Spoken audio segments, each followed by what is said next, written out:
Elfreth's Alley. It's the oldest street in the 13 colonies. On one of the few dates that I can actually hold inside of my calendar brain. This street was built in 1720, and I know that because it's on that plaque back there, and it reminds me every time I go past. But yeah, Benjamin Franklin was one of my favorite dudes. Is one of my favorite dudes in all of history. Because he started off in history just pulling pranks. 16 years old, he was writing into his big brother's newspaper as a 65-year-old widow named Silence Dogood. Because nobody wanted to hear his opinions, because he was 16 years old. But they did want to hear the opinions of 65-year-old Silence Dogood, so that's how he wrote them. You'll find stop number 2 on our journey. This is Betsy Ross's house. Another very famous Philadelphian and an amazingly forward-thinking Quaker lady.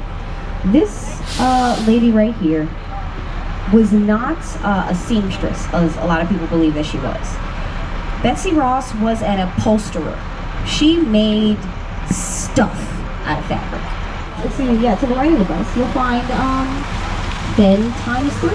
There's a Ben 10 trifecta over here. There's a bust made of keys and pennies.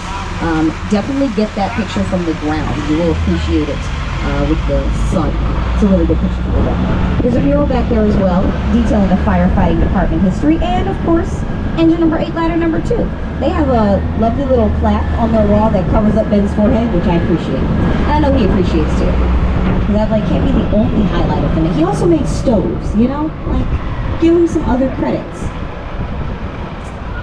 To the left of the bus, we will find Christchurch Burial Ground proper. And right behind that green gate, you can find Benjamin Franklin. He's there 365 days a year. You can see him whenever you want, because Boston was really upset with us that we tried to put him behind a wall. They were like, he was born there. What are you doing? Get this section out of here. We will see our native son. And we were like, all right, Boston, calm down. He was our ambassador to France. And they're like, stop it, Philly. We know you're the big sister, but cut it out. We like to pull those cards sometimes. But sometimes our big sisterhood backfires on us. To the right. This is the National Constitution Center. It does not have the Constitution in it. We made 13 copies because we had 12 colonies to give them to, and also we are messy. So that's why there were 13 full copies. We knew we were going to lose our original one. We knew something was going to happen to it. However, we were duped by Delaware about 2 decades ago, and they asked us for our extra copy. We thought that they had lost it. So we thought they were going to make a copy, But no, they gave it to Library of Congress because they didn't want to give up their copy of the extra copy of the Constitution. So, but we are currently in Chinatown. This beautiful space was created when the railroad boom happened over here on the East Coast. We got a couple things from the railroad boom, but our favorite thing is Chinatown. This is one of our favorite places in the entire city, and you can see why to the right-hand side. Take a look. Take a look to the right. That is the Friendship Gate. This beautiful thing is a freestanding structure. It is absolutely beautiful to see at sunset. Please come and see it right before the sun sets. The colors, the lights, it's beautiful. 25 artists. It has technically 2 whole museums inside of it. It is by appointment only now, because that's how popular the museum has gotten. However, A, it's running out of space. B, we don't like its positioning anymore, because that's a federal detention center. And that's up and into near the Marriott to drop people off and pick some folks up. So one of our most popular stops. A, because of its history, and B, because of its legacy. Reading Railroad, it's Reading, not reading, I'm solving your monopoly debates right now, came and they were like, we're going to build a railroad right here. But the farmers that were having a farmer's market to the left, were like, LOL, how? We're going to be here every day from 8 to 6. So how will you build a farmer's market? Are you asking us? Because this is our space. And we're saying no. Also, the city's full of hills. You can't put a steam engine over a city full of hills. So maybe no, don't try that. And they were like, no, don't worry. We'll put you guys inside of a building. We'll make the first indoor market.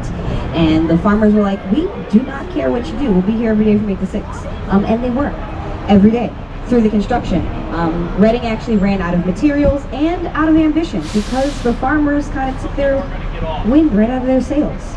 Also, the city was full of hills, and you can't, that building that it's going in, the church that's behind it, the free library, the Franklin Institute, and our Philadelphia Museum of Art, our world-class art museum, were all built by the same black guy. To the right, we're coming up on the Rodin Museum. This is my favorite of our art museums here in the city. This is a pay what you wish museum, and it is always worth it because this is the second largest collection of Auguste Rodin's work in the world. That's two things that's weird. We've got gyms. Why are you in a meat freezer? Why are you punching people's cold cuts? Weird things. Number 3, the montage. Not how you get here.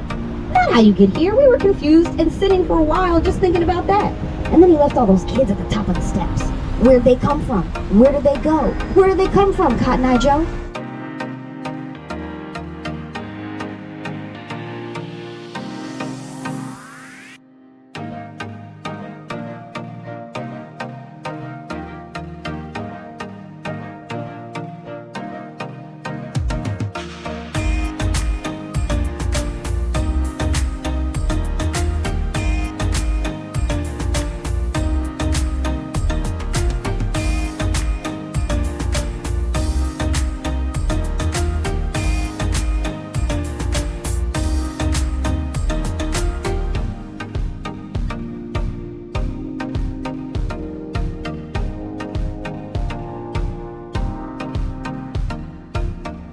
Spaces that encompass Philadelphia itself. We love art in this city. We believe very deeply that people are art in this city. No matter where you go, you will always be able to find a space where you as an artist or as a person can express yourself or find things that you feel resonate with you. When the Quakers laid out the city of Philadelphia, they started at Market Street and they went all the way down to South Street. But they didn't build up this section of the city that we're about to get into for them. They built it specifically for other human beings to be in because Philadelphia was becoming a port town. And that's cool. That's how you get snacks, you know, other people. So it's only right that we're going from the most dramatic section of the city, this section with the University of the Arts, as well as our main art spaces, into the most dramatic neighborhood. We're going to start to see more brick as well. Keep an eye out for star bolts and historical plaques. But welcome to the neighborhood.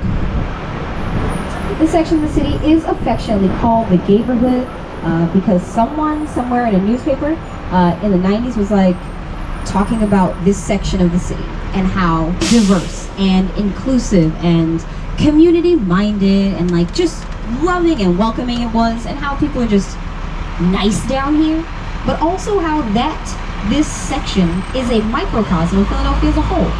And the title of the article was "It's a Beautiful Day in the Neighborhood," and we were like, that's adorable, and we ran with it. We ran very far and very fast with it because we love people. You know, it's really that simple to us. No matter who you are, no matter where you've come from, if you are here in Philadelphia, our main question to you is, have you eaten today? Do you need some water? You know, after you answer those two questions, then we get into everything else. To the left of the bus, you will see the Philly Pride flag. That beautiful flag right there has been revamped since its original inception right next to it in 2015.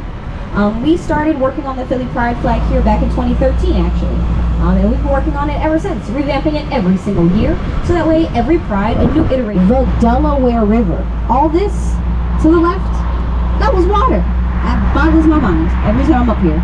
Because multiple times a day. I'm like, all this was water. That's crazy. We moved it all the way over there. We were just like, I'm tired of being wet when I go see my aunt.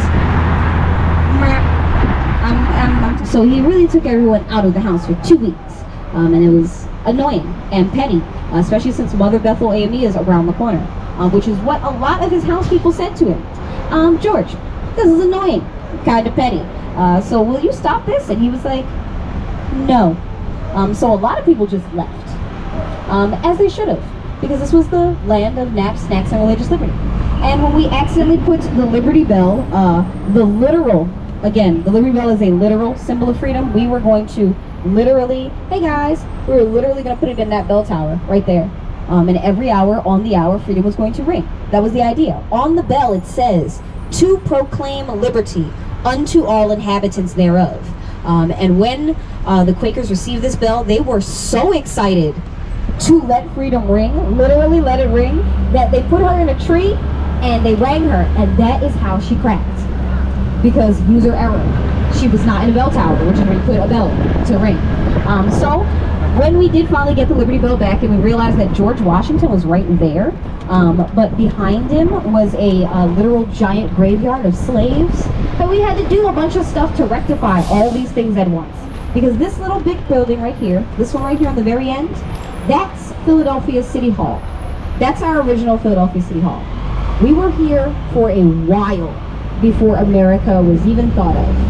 And when she was thought of, we had all the discussions right here in our house. Because we wanted to make sure that if she was going to be born from us, that she was going to perpetuate the things that we had started to perpetuate. She was going to follow in the family's footsteps.